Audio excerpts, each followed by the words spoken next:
Assalamualaikum warahmatullahi wabarakatuh. Saya Najwa Cinta dari kelas 10 IPA 4. Kali ini akan menjelaskan mengenai materi meneladani perjuangan dakwah Rasulullah SAW di Madinah. Pertama, pengertian dakwah. Dakwah adalah kegiatan yang bersifat menyeru, mengajak, dan memanggil orang untuk beriman dan taat kepada Allah Subhanahu wa Ta'ala sesuai dengan garis akidah, syariat, dan akhlak Islam.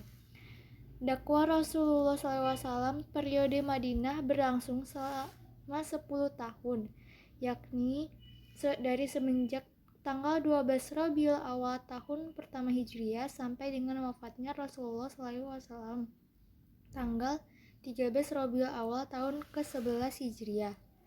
Sebelum Islam datang, kota Madinah disebut dengan nama Yasrib. Penduduk asli Madinah suku Aus dan suku Khazraj, dan ada sebagian orang Yahudi juga yang menetap di sana. Faktor yang mendorong hijrahnya Nabi hijrah ke Madinah, yang pertama ada tanda-tanda perkembangan Islam yang baik di Yasrib, karena pada tahun 611 Masehi telah datang 13 orang penduduk Yasrib menemui Nabi Muhammad SAW di Bukit Aqabah dan berikrar untuk masuk Islam. Kejadian tersebut dinamakan Perjanjian Aqabah I. Tahun 622 datang lagi 73 orang Yasrib, suku Aus dan suku Khazraj ke Mekah. Saat itu mereka datang dengan tujuan melaksanakan ibadah haji, namun sesungguhnya mereka ingin bertemu dengan Rasulullah dan mengajak Rasulullah untuk pindah ke Yasrib dan berjanji akan membela, mempertahankan, dan melindungi Rasulullah beserta pengikutnya yang disebut dengan Perjanjian Aqabah II. Dan akhirnya Rasulullah menyuruh para sahabatnya untuk pindah ke Yasrib. Perjanjian Aqabah I ada 6. Pertama, mereka menyatakan setia kepada Nabi Muhammad SAW. Kedua, mereka menyatakan rela berkorban harta dan jiwa. Ketiga, mereka bersedia ikut menyebarkan ajaran Islam yang dianutnya. Keempat, mereka menyatakan tidak akan menyekutukan Allah. Kelima, mereka menyatakan tidak akan membunuh. Dan yang terakhir, mereka menyatakan tidak akan melakukan kecurangan dan kedustaan. Sedangkan isi Perjanjian Aqabah II ada 4. Yang pertama, penduduk Yasrib siap dan bersedia melindungi Nabi Muhammad SAW. Kedua, penduduk Yasrib ikut berjuang dalam membela Islam dengan harta dan jiwa. Ketiga, penduduk Yasrib ikut berusaha memajukan agama Islam dan menyiarkan kepada sanak keluarga mereka. Dan yang terakhir, penduduk Yasrib siap menerima segala resiko dan tantangan. Kedua, Rasulullah mendengar kabar tentang rencana pembunuhan atas dirinya oleh kaum Quraisy. Rencana pembunuhan tersebut dikarenakan kaum Quraisy khawatir jika Nabi Muhammad SAW menguasai Madinah. Dan yang kedua, rencana pembunuhan dilakukan oleh semua suku, di mana setiap suku diwakili oleh seorang pemudanya yang terkuat.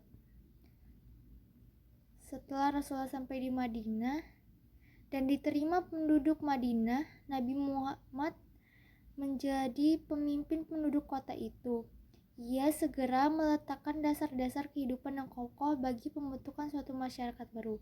Dasar-dasar tersebut berisi ada 3. Yang pertama, ukhuwah Islamiyah atau persaudaraan di dalam Islam. Nabi SAW mempersaudarakan individu-individu dari golongan muhajirin dengan individu-individu dari golongan ansar. Kedua, tempat pertemuan sebagai sarana terpenting untuk mewujudkan persaudaraan tersebut.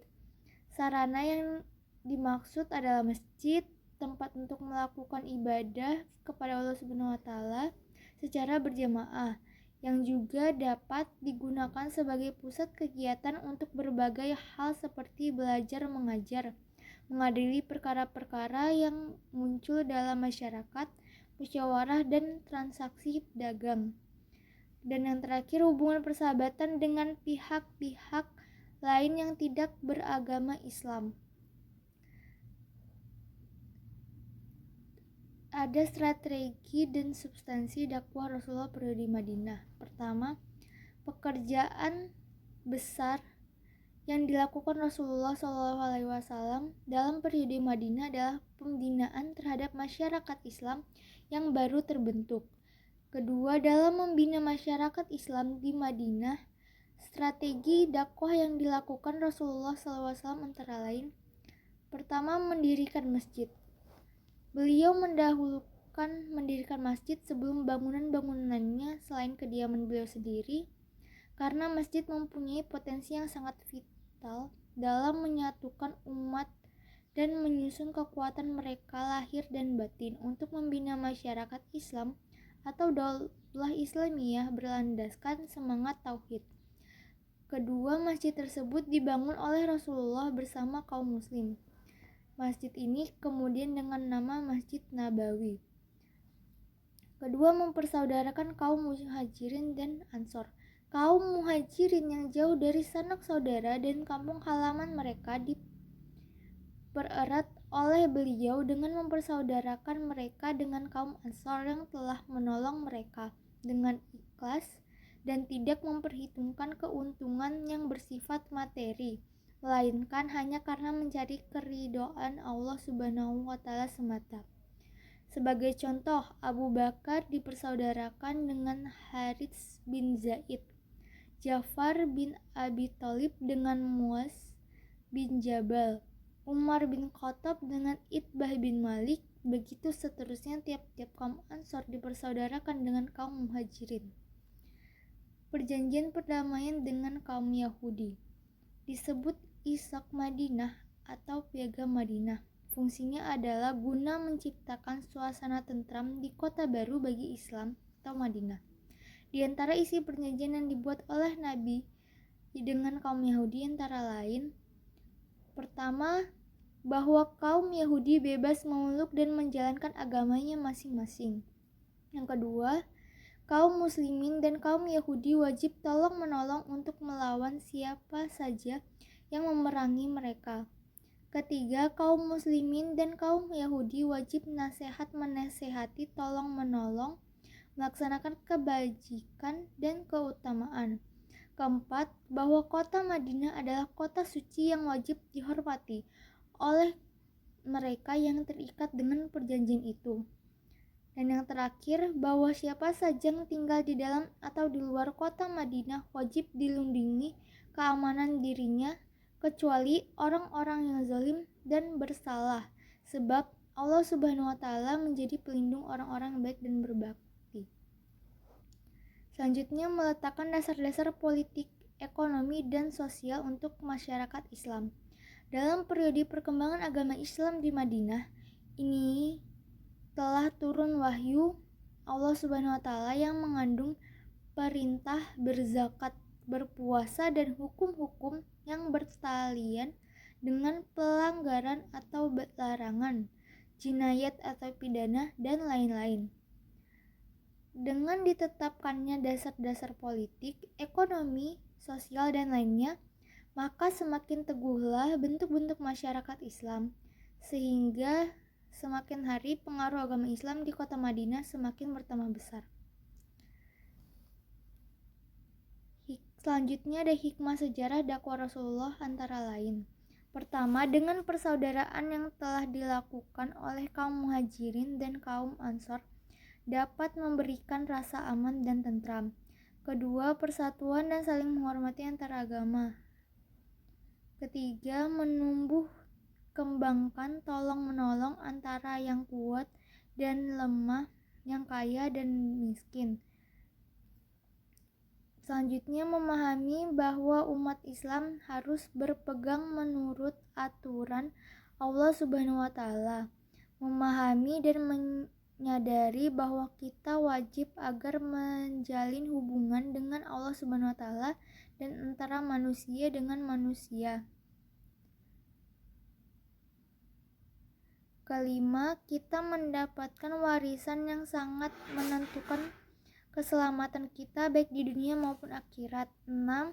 Menjadikan Rasulullah SAW sebagai inspirasi dan motivasi dalam menyiarkan agama Islam. Ketujuh, terciptanya hubungan yang kondusif.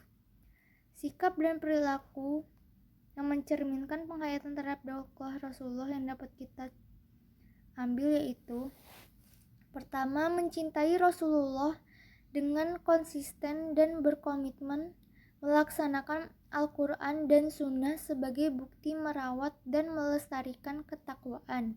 Kedua, gemar membaca buku termasuk buku sejarah, khususnya sejarah Nabi Muhammad SAW dan para sahabatnya. Ketiga, memelihara silaturahmi dan rukun sesama manusia, khususnya sesama manusia yang melaksanakan rukun Islam. Dan yang terakhir, senantiasa berjihad di jalan Allah Subhanahu wa Ta'ala dengan mengikuti petunjuk Al-Quran, bersikap sabar dan tidak merusak.